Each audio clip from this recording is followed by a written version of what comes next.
friends, welcome to my channel, My TSPSC Preparation. I am going to be your mentor for Telangana history in between centuries 6 to 4 BC for now, and I'll be taking your complete history in Telangana course.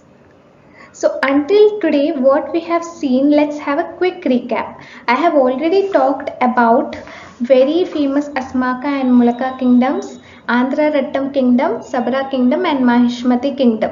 What is Asmaka and Mulaka kingdom? It is talking about one of the very 16 Janapadas which is mentioned in Buddhist texts and also Jain texts. And then we are talking about Andhra Rattam kingdom which mainly focuses on Deepakarni's story which is mentioned in Katha Sarita Sagaram. And then Sabara kingdom, it is also called as Sebaka state. Here we have studied what is the territory and who have ruled the kingdom. And then we have looked into Mahishmati kingdom. This is also one of the very famous kingdoms which is mentioned not only in Itihasas, Puranas but also Kautilya's very famous, what is it? Correct, Arthashastra. So today we are going to focus on Kalinga and Srikakula kingdom.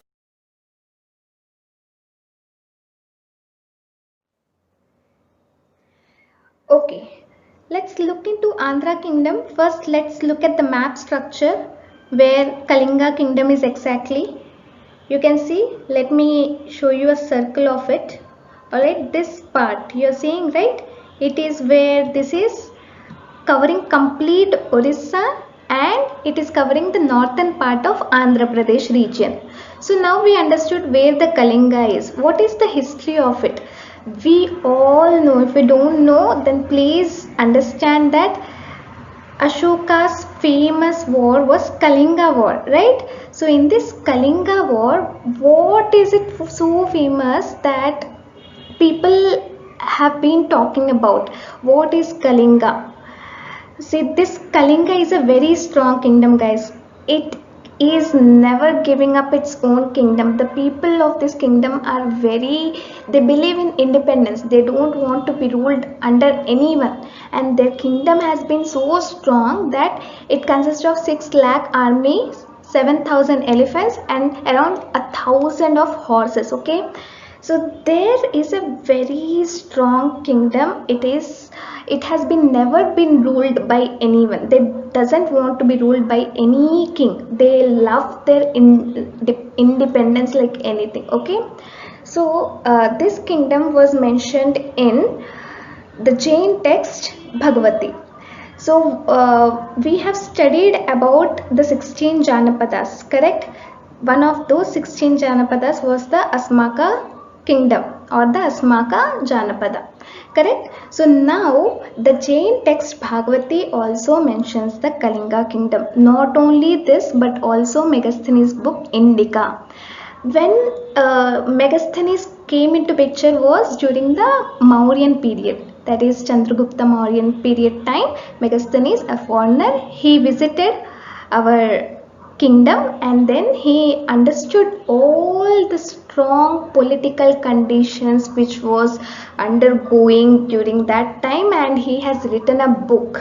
This is called Indica, and in this Indica he mentioned the greatness of the Kalinga kingdom, saying that it owned 6 lakh army, 7,000 elephant and around thousands of horses. It was so strong that it was ready to fight the Ashoka's army. That strong it was, and hence we can say that looking at this structure, right? You see the structure, we can say that it was also a part of Andhra kingdom. So with this we are stopping it here. The Kalinga kingdom, there is nothing much beyond it. Eventually when it comes up, we will talk more about it. Yeah, the next part which we are going to look into is the Srikakulam kingdom. Srikakulam kingdom is nothing but today's Srikakulam. This is present in the Krishna districts. Okay, so what is the story behind the Srikakula kingdom was? This is definitely a non-Aryan kingdom. What does non-Aryan kingdom means? Like I said, Aryans, they have came from north. Okay, whoever have come from north, we term it as Aryan people. Remember like that blindly in your head. No need to have any other confusion. Who is Aryan, non-Aryan? Just leave it. South people, non-Aryan people. North people, Aryan people. Why I am saying like this? Because Aryan people, they have entered from north side. That is from Kashmir, all those borders of India, they have entered. That was the only source of their entry to come into the south side. That's why blindly remember Aryans north, non-Aryan south. So one such non-Aryan person, his name was Andhra Mahavishnu. Okay, he came to Maharashtra and he killed the king who was ruling there. His name was Nisamba. And after killing Nisamba, he married his daughter. And like that, they started coming to South area. And it is said that Aryans, when they came to South, they did not come in single person or as an individual. They always came in group sort of thing.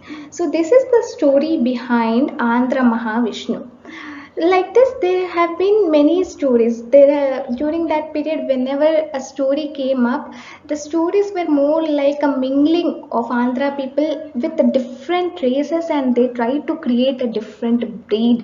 That was the story behind during this period. So we have couple of stories like Kathas at the Sagaram and Kunathia's birth story, which actually reveals the fact that there has been a breeding of Andhra people with Yakshas, Nagas. So, like I said, what is Yaksha? Yaksha is like a spiritual body. It is not existing, it's not human, alright? It's not devotional or anything. It is a spiritual entity, you can refer it to. So that is Yaksha, and Nagas is nothing but your snake. And you know the king of snake is Vasuki. Just remember Vasuki, because you can only remember Vasuki if you have knowledge about Mahabharata. Mahabharata is one of the very interesting stories I have ever come across. Please, if you like, visit Mahabharata's story that is there in Star Plus. You finish all the seasons, you will get a very good knowledge. So I'm a big fan of Mahabharata. So yeah, we are at Vasuki. So in Mahabharata, Bhim, the Bhim's birth, he was poisoned by Duryodhan once. Even with that, he did not die. Okay, who? Bhim did not die, because although he was the son of Pavan Putra is wind. He is the son of wind. Despite that, he did not die because his ancestors was one of the races of Vasuki. Like that, a poison was there in his body, with which even with any poison also, there was no death rate for Bhim. So like that, you can remember Vasuki. Okay, now let's get started with what Kathasarthasagram or Deepkarni's story is. Like I have already told in Andhra Rattam Kingdom, if you have not seen that, please visit my Andhra Rattam kingdom story. That is my day 2, which talks about Andhra Rattam kingdom, and please understand what the story is. So here is a quick brief on it. Like I said, Deepakarni was a king. He goes to jungle, and then Yaksha called Sata visits in the form of lion, and then gives a baby, and that is the first Shatavahan. So now what is the story of that Yaksha being coming in the form of lion is what I am going to say. Okay, so once a Yaksha saw a Brahmin woman taking bath. So once he saw taking bath, they eventually got married. But this was not at all liked by that Brahmin's father. Like the woman's father did not like this at all, and immediately he gave a curse saying that you both should become lion. So like that they become lion and they were roaming in the forest. And that's how Sata's son Shatavahana was given to Deepakarni. So this is the Deepakarni's biography in simple, sweet and short, which is Katha Sattasagaram. So what we can see here is Yaksha, it came to a Brahmin woman and married eventually. So there was a breed over there, right? So this concludes that there was a breed between Yaksha and Andhra people. And then what is Gunadhya's birth story?